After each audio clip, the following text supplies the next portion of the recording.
Aslında bu genel birkaç tane şey söylenebilir sanıyorum. Ben genel anlamda Kürt tarafının özellikle beklenmedik derecede diyebilirim. Hani olgun ve doğru adımlar attığını düşünüyorum. Beklenmedik derken gerçekten çünkü daha geçen barış sürecinde yani 2013-2015 arasında biraz daha temkinli davranıyordu Kürt hareketi haklı olarak. Nitekim temkinli davranmasının da meşru bir zemini olduğu zaman içinde daha fazla ortaya çıktı. Burada hani baştan zaten bir yani örgütsel dönüşümü de hedef olarak koyduğu için yani sadece Türkiye ile barış üzerinden değil kendi örgütsel dönüşümü ve kendi amaçlarına ulaşmanın yolu olarak kurduğu için bu süreci bence daha emin adımlarla daha olgun bir şekilde, daha kendi içindeki tartışmaların yönettiği bir şekilde ilerliyormuş gibi bir izlenim veriyor. Ben bunun çok pozitif olduğunu düşünüyorum. Çünkü olabilecek herhalde bu süreçlerde en problemli mesele yani sizin kendi adımlarınızı devlete göre yapmanız. Daha çok sizin kendi amaçlarınız ki biz Kürt Özgürlük Hareketi'nin hem kendi beyanatlarından hem Sayın Öcalan'ın verdiği beyanatlardan bir özgürlük mücadelesine devam edecek yeni altyapıyı sağlamak, yeni örgütlenmeyi sağlamak gibi bir amaç kurduğunu görüyoruz. Amaçlarından biri bu ve oraya yönelik olarak da ilerlemesine devam ediyor. Dediğim gibi ben bunu çok çok önemli, büyük bir kazanım, büyük bir evet başarı olarak görüyorum. Öbür taraftan Türkiye devleti şöyle bir izlek anladığımız kadarıyla benimsedi. Bunun hem pozitif tarafları var hem negatif tarafları var. O da mümkün olduğu kadar bu süreci halklaştırmamak. Tabii ki çok negatif tarafları var çünkü halkın bu sürece fazla katılmadığını, fazla halkın yani ne bileyim eskiden mesela bir akil insanlar heyetinin olması bile işte o heyetin Karadeniz'e, İç Anadolu'ya, Akdeniz'e gitmesi bile Türk halkı arasında bir bilinç yükseltme görevi görmüştü. Ama burada biz yani rıza oluşturma anlamında burada böyle bir süreç işletilmedi. Çok daha kapalı giden, çok daha halklaştırılmamaya, toplumsallaştırılmamaya çalışılan daha bir süreç var bir taraftan. Fakat bir taraftan da tabii sürecin meclis içinde işlemesi başka bir çeşit toplumsallaştırmayı sağlıyor. Yani en azından bütün siyasi partiler içinde bu işin. Bütün siyasi partilerin çatısı altında buluştukları mecliste cereyan ediyor. Yani bu da bu önemli bir şey. Ama dediğim gibi yani toplumsal kesimlerle konuştuğunuz zaman zaten son zamanlarda çıkan yazılardan da falan da görebiliyorsunuz. Yani bu sürece tam bir Türk toplumundan rıza oluşturma konusunda belli bir 2013 ile karşılaştırdığımızda daha biraz geride olunduğunu söylemek mümkün. Ben tabii dinlenenler çok önemliydi. Aynı çatı içerisinde hem örneğin barış annelerinin hem şehit annelerinin ya da şehit derneklerinin yani Türkiye askerlerini kastederek söylüyorum bunu konuşması önemliydi. Sayın Abdullah Öcalan'ın belli bir meşruiyet kazanması yani şöyle ki Türkiye Büyük Millet Meclisi denilen yerde bu meşruiyeti kazanması, Devlet Bahçeli'nin ağzıyla bu meşruiyeti kazanması, Erdoğan'ın işte yani muğlakta bıraksa bir onayıyla bu meşruiyetin siyasi partiler nezdinde kazanılması önemli. Bunları ben yani daha pozitif bakmak istiyorum. Pozitif taraflar olarak görüyorum. Negatif taraf olarak en fazla yani gerçekten toplumsal bir baskının ve toplumsal bir arzunun ve ortaya kendini çıkartmamış olması olarak nitelendirebilirim. Yani biz tabii ki böyle süreçlerin başarıya ulaşması ve özellikle hani şeyden geçiyorum, Kürt örgütlenmesinin kendi amacı doğrultusunda kendi kendine yeniden biçimlendirmesinden geçiyorum. Daha Abdullah Öcalan'ın da çizdiği hukuksal entegrasyon çerçevesinde, demokratik entegrasyon denilen çerçevede daha çok toplumsal baskının, toplumsal taleplerin olması tabii ki çok daha iyi olurdu. Burada bir eksiklik var ve biraz da partilerin sundukları yani DEM Parti'nin değil ama MHP'nin sunduğu, öbür taraftan da CHP'nin sunacağı söylenilen, AKP'nin sunacağı söylenilen raporların gerçekten Kürt tarafı dışında fazla da bir baskıyla karşılaşmamış olmayı yansıttığı anlaşılıyor diyebilirim.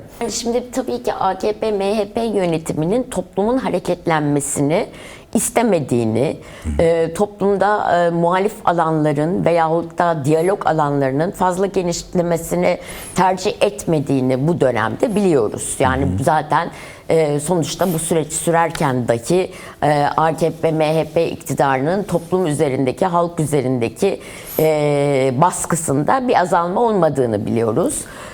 Ondan dolayı yani birincisi toplumun hareketlenmesini. Çünkü böyle süreçlerin en önemli özelliği toplumun diyalog alanında genişleme olmasıyla birlikte toplumsal hareketlenme ve örgütlenmede muhalefetin veya daha demokratik güçlerin kendine yer bulması. Böyle bir şey olmasını istemediğini görüyoruz. Bir ikincisi de yani şöyle demek istemiyorum. Yani o konuda kuşkularım var. Muhakkak ki bir geri döndürme, yani bu süreci bitirmesi gerekirse fazla risk almadan bitirmek isteği de bunu motive ediyordur. Ama ben böyle arka planları, yani devletin arka planını çözümlemeyi çok sevmeyen bir insanım açıkçası. Çünkü o zaman devlete fazla kendimizi yönelttiğimizi ve endekslediğimizi düşünüyorum. Ondan dolayı da devletin niyetini çözmektense ne diyorsa o, onun çevresinde bizim için önemli olan bizim kendimizi nasıl değiştirdiğimiz ve geliştirdiğimizdir diye bakmak istiyorum. Ondan dolayı da hani böyle dedikleri gibi gerçekten geri dönüşü olmasını istiyorlar diye yani göründüğü gibi kabul ediyorum ama o geri dönmesin istemelerinin nasıl bir geri dönmesini istememe olduğunu da zaten açıkça söylüyorlar. Yani nedir? İşte kendi tanımlarına göre terör olmasın, kendi tanımlarına göre Türk kardeşliği oluşsun. Burada bir özgürlük söylemi yok. Özgürlük söylemi yoksa da yani halkın kendi kendine özgür örgütlenmesinin ve özgür taleplerini açığa çıkarmasının ve özgür talepleriyle süreci biçimlendirmesinin onların herhangi bir şekilde amaçları veya çerçeveleri içinde olmadığı da açık. Yani böyle değerlendiriyorum. Yani şimdi şöyle bir şey, ben Sri Lanka'dan ne öğrendim diye kendime sorduğumda ilk günden son güne kadar aynı şeyi çok çeşitli vehçeleri ve derinleştirerek tekrar öğrendim. O da yani gerçekten önemli olanın sizin kendi kendinizi toplumsal alanda örgütlü kılmanız olduğu. Sri Lanka'da biliyorsunuz kimi zaman Sri Lanka modeli de olarak da ifade ediliyor. Şöyle bir şey var, gerçekten Tamil kaplanları korkunç silahlı ve korkunç kuvvetli. Yani 2008'deki sanırım, şu anda tam hatırlayamadım, 2008'deydi, büyük katliam oluncaya kadar, yani böyle bir katliamı hayal etmenin mümkün olmadığı kadar büyük bir askeri güçleri var. Donanmaları var. Bütün kuzey şey tarafı değil, hem doğu tarafında hem kuzey tarafında Tamiller yaşıyor. Doğu tarafı değil ama kuzey tarafı tamamıyla Tamil kaplanlarının yönetimi altında.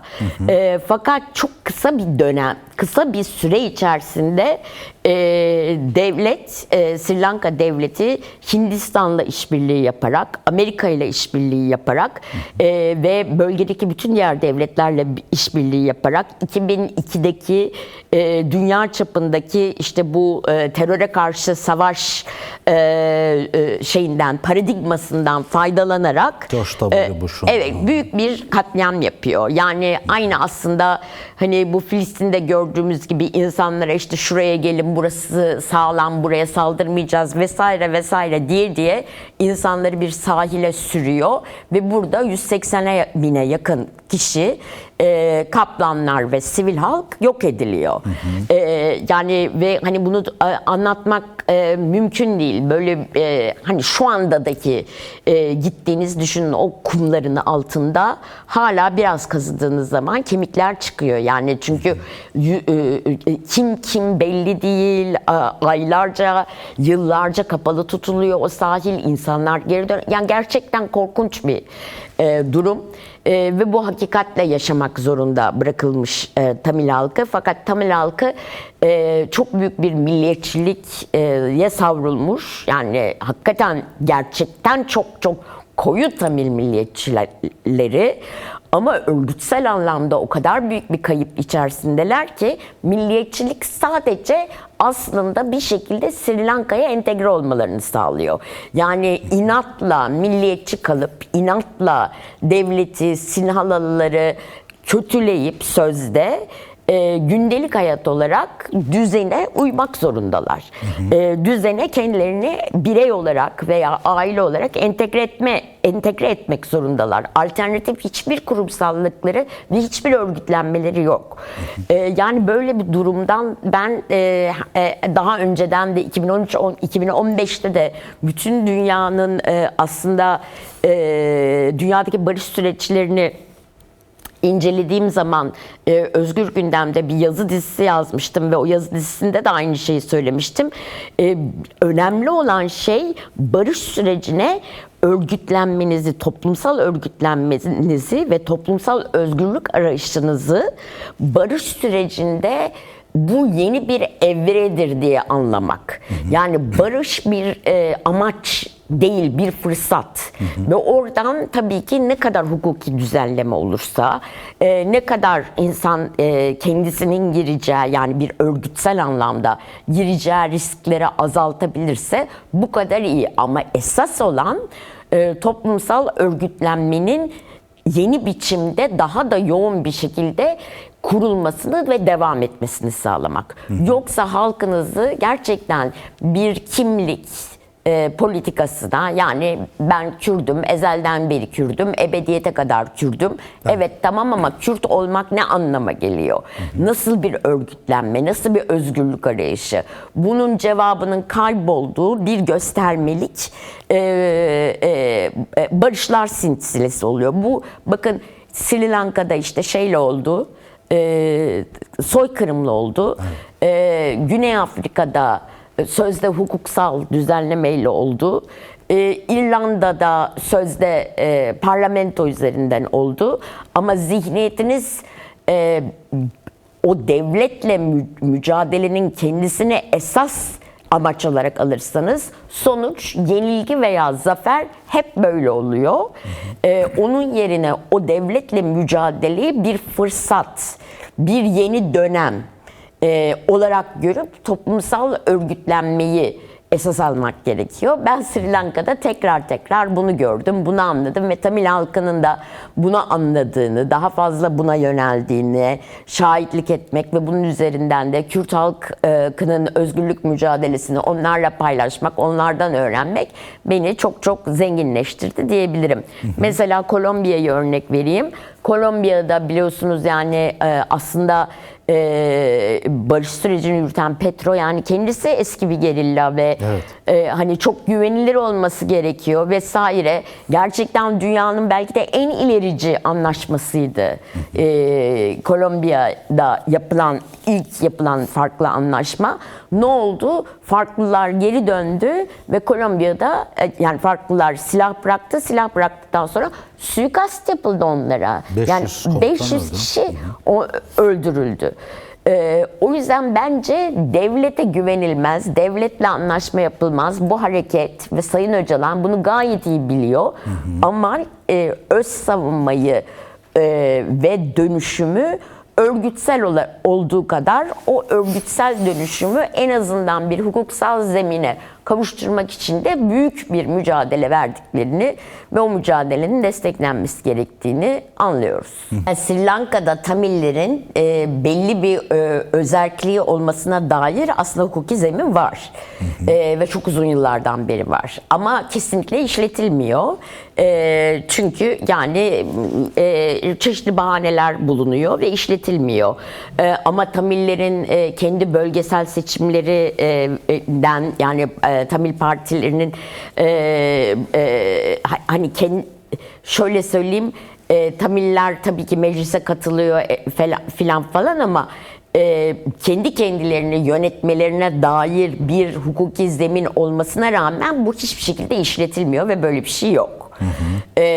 Bunun anayasal düzlemde daha da kuvvetlendirilmesi için uğraşmış olan Sinhalalı, yani hani egemen halktan gruplar var. Son dakikaya kadar geliyor, meclisten reddediliyor veya Cumhurbaşkanı azlediliyor veya geçiyor, tekrar geri alınıyor.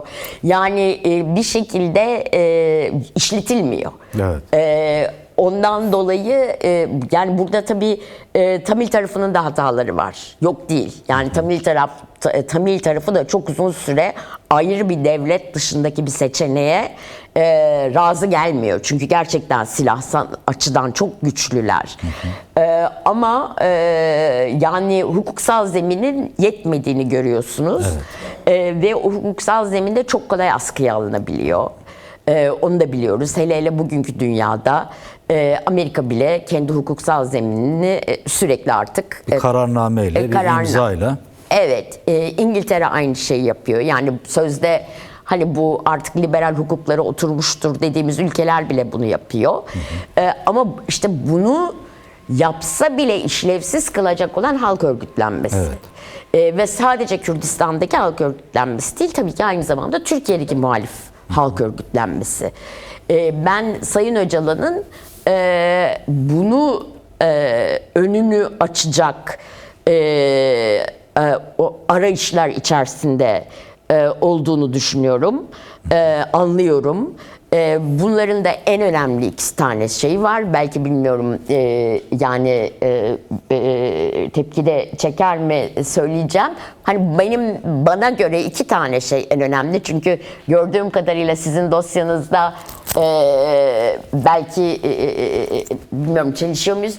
Eve bence gerçekten örgüt üyelerinin eve dönmesi, bir de Sayın Öcalan'ın serbest koşulları.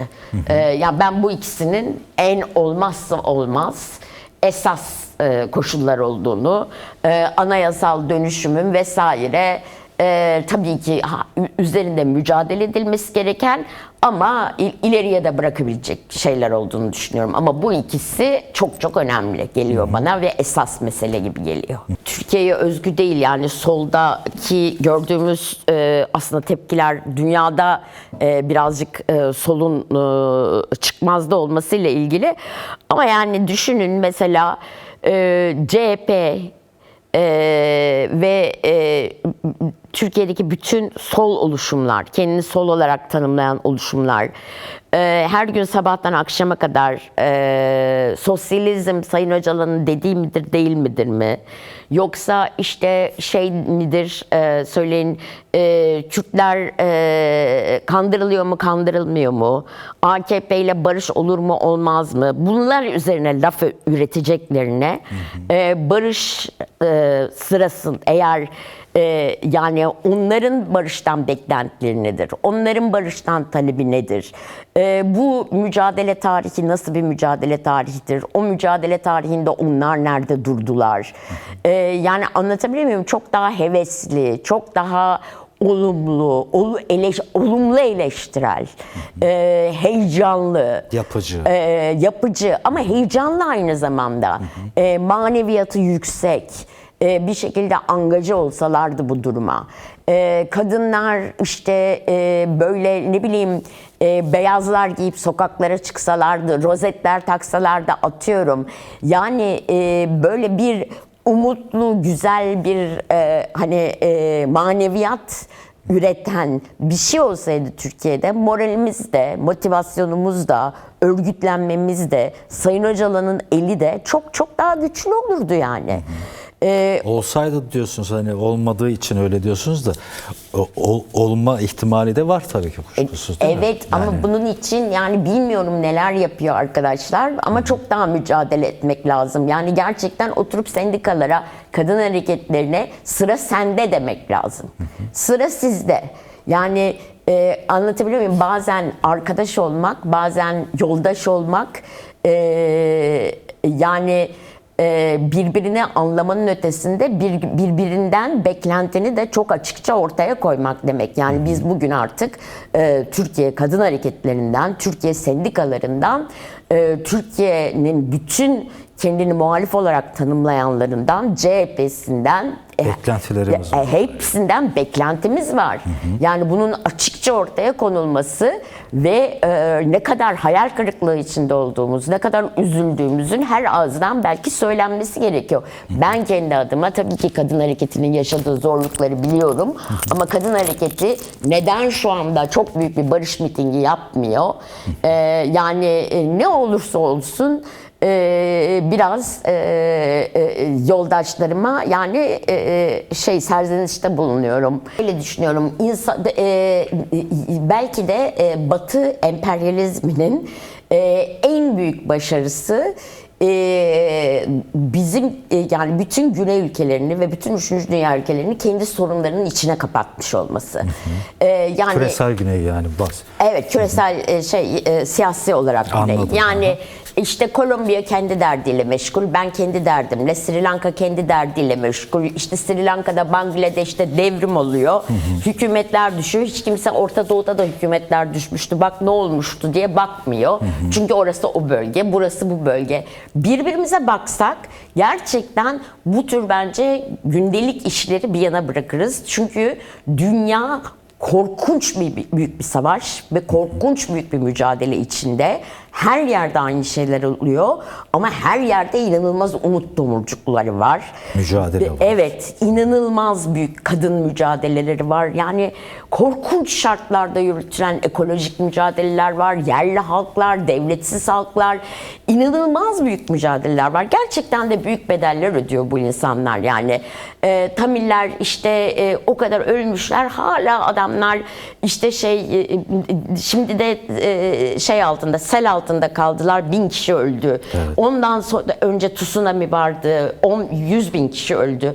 Yani hiç durmadan insanlar feci durumdalar ama ümit, başka bir imkan üretiyorlar. Bu imkanlardan sevinmek, heyecanlanmak, bu imkanları çoğaltmaya çalışmak, bu imkanlara umutla bağlanmak ve birbirinin artık yani sen şöyle yaptın, ben böyle yaptım, Türkiye böyle, Türkiye'de ama Erdoğan ölüyorum, bunlardan çıkıp hakikaten bu dünyayı nasıl kurtaracağız? Beraberce sorusunu kendisine gerçekten herkese sorması gerektiğini düşünüyorum.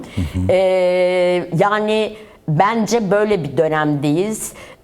Yani yerli halkları bilmiyorum, izlediniz mi bu ekolojik iklim krizi, evet, COP30'da bağlantımız olmuştu. Harika gemilerle geldiler. O gemilerdeki yani kıyafetleriyle şeyleriyle, ya siz ne yapıyorsunuz? Yani burada sermayeleri buluşturmuşsunuz. Ne yapıyorsunuz burada? Yani bunlar o kadar gurur verici, o kadar insanı mutlu edici, özgürleştirici pratikler ki biz bunlara el veren, bunlardan bahseden, bunlarla bir şeyler yapmaya çalışan Kürt Özgürlük Hareketi'ne Türkiye'de alanını açacak desteği, omuzu vermiyorsak bence tarihsel suç işliyoruz.